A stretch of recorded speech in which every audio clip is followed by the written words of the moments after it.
Hello guys, आप सभी का बहुत बहुत स्वागत करना चाहूँगा react tutorial series in Hindi में। आज से मैं रिएक्ट सीरीज स्टार्ट करने जा रहा हूँ and through out this course मैं पूरी कोशिश करूँगा कि हर एक पॉइंट को एकदम सिंपल एंड आसान तरीके से एक्सप्लेन कर दूँ। पूरा कोर्स में हम हर एक कॉन्सेप्ट पे डिफरेंट डिफरेंट चैलेंजेस देखेंगे, जिससे कि जो भी हम इस कोर्स में देखें उसको एक्चुअल में कैसे इम्प्लीमेंट करना है उसको समझें। तो बिना किसी देरी के इस सीरीज को स्टार्ट करते हैं। What is react? सबसे पहला पॉइंट यही है कि रिएक्ट क्या है। तो इसका simple and one line definition है कि react is a JavaScript library for building fast and reliable user interface.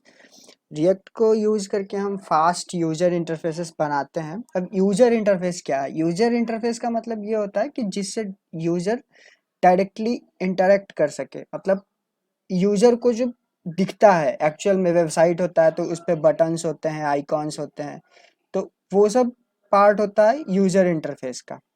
Okay guys, तो अब बहुत लोगों का ये कंफ्यूजन होता है ना कि रिएक्ट क्या है, एक्चुअली में जावास्क्रिप्ट का फ्रेमवर्क है या फिर लाइब्रेरी है। तो रिएक्ट एक लाइब्रेरी है, रिएक्ट फ्रेमवर्क नहीं है। React is a library of JavaScript for building user interfaces. अब आते हैं रिएक्ट की हिस्ट्री पे। तो रिएक्ट को सबसे पहले डिजाइन किया था जॉर्डन वर्क ने, जो कि फेसबुक का एक सॉफ्टवेयर इंजीनियर है। और इसको सबसे पहले 2011 में फेसबुक न्यूज़ फीड के लिए इम्प्लीमेंट किया गया था। फिर 2 साल के बाद अराउंड 2013 में रिएक्ट को ओपन सोर्स कर दिया गया था एट जावास्क्रिप्ट कॉन्फ्रेंस में। ओपन सोर्स का क्या मतलब होता है कि 2013 में जावास्क्रिप्ट को ओपन सोर्स घोषित कर दिया गया था। मतलब ये हुआ कि अब रिएक्ट को कैसे लिखा गया है, रिएक्ट के हर एक कंपोनेंट्स को कैसे बनाया गया है, उसका एक एक कोड आप लोग देख सकते हो इसके गिटहब पे जाके। और बहुत सारे प्रोफेशनल्स होते हैं जो कि इसमें कुछ कमियां हैं या फिर कुछ फीचर्स ऐड करने हैं, तो वहाँ पे जाके पीआर करते हैं या फिर सजेस्ट करते हैं कि हाँ ये इम्प्रूवमेंट हो सकता है। तो बड़े बड़े डेवलपर लोग वहाँ पे जाके अपना कंट्रीब्यूशन देते हैं, तो इसको बोलते हैं ओपन सोर्स। और ऐसे ही बहुत सारे डेवलपर मिलके एक कम्युनिटी बनाते जा रहे हैं और इस लाइब्रेरी को और सपोर्ट करते जा रहे हैं। तो अब रिएक्ट का कुछ फीचर्स जान जाते हैं कि क्या है रिएक्ट का फीचर्स। तो react actually component based approach पे काम करता है। कंपोनेंट क्या होता है पहले वो जान लेते हैं। कंपोनेंट क्या है? A component is one of the core building block of react. मतलब रिएक्ट में जितना भी ऐप बनाएंगे वो सब एक एक पीस ऑफ कोड से मिल के बना होता है, जिनको कंपोनेंट कहेंगे हम।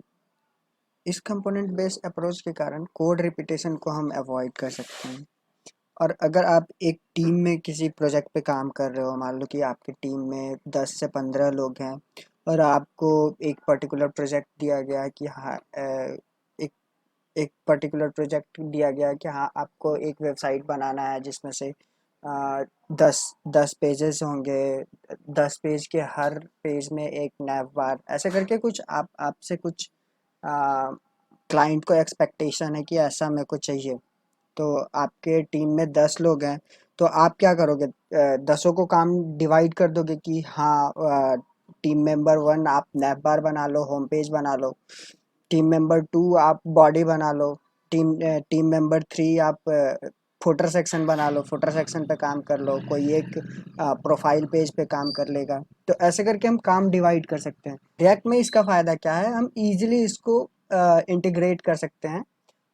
रिएक्ट हमें पावर देता है कस्टम एचटीएमएल टैग बनाने का। उसी को कंपोनेंट बोलते हैं। Component is nothing but a custom HTML tag. जैसे कि हम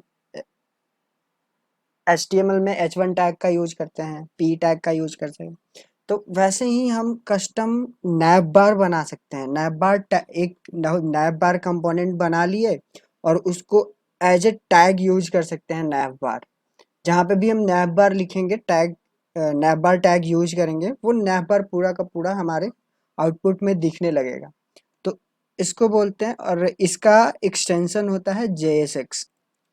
रिएक्ट यूजेज अ डिक्लेरेटिव अप्रोच। डिक्लेरेटिव अप्रोच का मतलब क्या है कि अगर आपके पास क्लाइंट आया, उसने बताया कि हमें एक वेबसाइट बनाना है जिसमें ये कंपोनेंट रहेगा, वो उसको कोर कंपोनेंट्स के बारे में आइडिया नहीं है, उसको वेबसाइट बनाने के बारे में आइडिया नहीं है, बस वो ओवरव्यू बता दे रहा है और आप उसको वेबसाइट बना के दे रहे हो। रिएक्ट डोम अपडेट हैंडल ग्रेसफुली, मतलब रिएक्ट का बहुत बड़ा फीचर है वर्चुअल डोम का। इस वर्चुअल डोम के कारण रिएक्ट का परफॉर्मेंस बहुत ज़्यादा इम्प्रूव हो जाता है। रिएक्ट क्या करता है कि एक आपके एग्जैक्ट डॉम का एक कॉपी बनाता है वर्चुअल डोम, और फिर मेन डोम से जो रियल डोम है उससे वर्चुअल डोम को कंपेयर करता है, और जो भी डिफरेंस इसको मिलता है ना सिर्फ उसी को अपडेट करता है। जैसे आपने एक ड्रॉप डाउन को खोला, ड्रॉप डाउन पे क्लिक किया और वो ड्रॉप डाउन ओपन हो गया, तो वर्चुअल डोम सिर्फ उस ड्रॉप डाउन को अपडेट करेगा, ना कि पूरे पेज को अपडेट करेगा। तो एक पूरे पेज को अपडेट करने में जितना टाइम लगेगा उससे कहीं गुना कम टाइम लगेगा एक पेज के किसी पर्टिकुलर पार्ट को अपडेट करने में। तो इस वर्चुअल डोम के कॉन्सेप्ट के कारण रिएक्ट बहुत फास्ट काम करता है। अब रिएक्ट में वन वे डेटा बाइंडिंग होता है, जिसके कारण पूरा पूरा प्रोजेक्ट एक मॉड्यूल के फॉर्म में रहता है और वो फास्ट होता है। इसमें रिएक्ट में डेटा फ्लो यूनिडायरेक्शनल होता है, मतलब पेरेंट टू चाइल्ड, आप चाइल्ड से पेरेंट में डेटा पास नहीं कर सकते।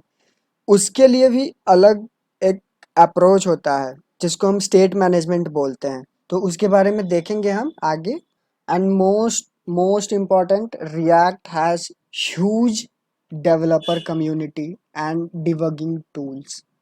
रिएक्ट के पास अपना खुद का फेसबुक द्वारा बनाया गया डेवलपर टूल्स है, डिबगिंग टूल्स, जिसके ज़रिए हम ईज़िली डिबग कर सकते हैं। तो ये था रिएक्ट का ओवरव्यू। नेक्स्ट वीडियो से हम लोग प्रैक्टिकल सेशन स्टार्ट करेंगे। नेक्स्ट वीडियो में हम लोग देखेंगे कि कैसे एनवायरनमेंट सेटअप करते हैं रिएक्ट डेवलपमेंट के लिए, और उसके बाद उसके अपकमिंग वीडियो से हम सीरीज स्टार्ट कर देंगे। अगर आप चैनल पे नए हो तो सब्सक्राइब करो, लाइक करो, शेयर करो, and thanks for your support.